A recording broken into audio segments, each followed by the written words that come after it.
काही अशा आहेत की ज्यांनी त्यांना माहिती आहे की त्यांनी दुसऱ्या योजनेचा लाभ घेतलेला आहे, तरी त्यांनी त्यावेळेला फॉर्म भरलेला होता. आणि तुम्ही एक गोष्ट समजून घ्या की पोर्टलवर असो किंवा मॅन्युअली असो, ज्या वेळेला फॉर्म अपलोड केला गेला त्याच्यामध्ये त्यांचं सेल्फ अटेस्टेशन घेतलेलं आहे. म्हणजे त्यांनी स्वतः माहिती द्यायची की त्यांनी कुठल्या स्कीमची त्या ठिकाणी लाभ घेतलाय की नाही घेतलाय.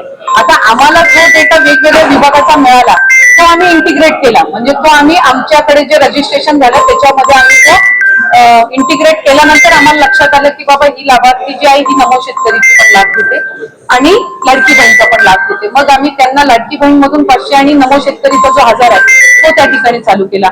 संजय गांधी निराधारचा फिक्स डेटा आहे, त्याच्यामुळे त्याच्यामध्ये जसा त्यांचा बऱ्याचशा वर्षापासून ती असणारी स्कीम आहे त्याच्यामुळे त्यांचं डेटाचं कन्सॉलिडेशन त्या ठिकाणी आहे.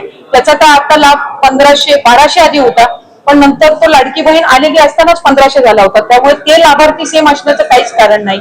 काही असे होते ज्यांची 4 व्हीलर होती, त्यांचा डेटा परिवहनकडे नव्हता. त्याच्यामुळे ही ग्राउंड लेवलची स्क्रुटिनी केलेली आहे.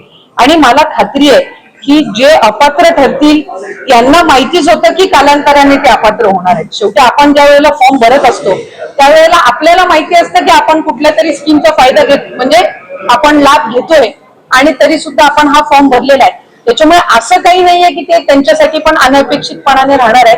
शेवटी तो डेटा व्हेरीफाय झाल्यानंतर सरकारी जे कर्मचारी आहेत त्यांच्याकडून ती रक्कम वसूल करण्याचा निर्णय हा विभागाने घेतला, शासनाने घेतला.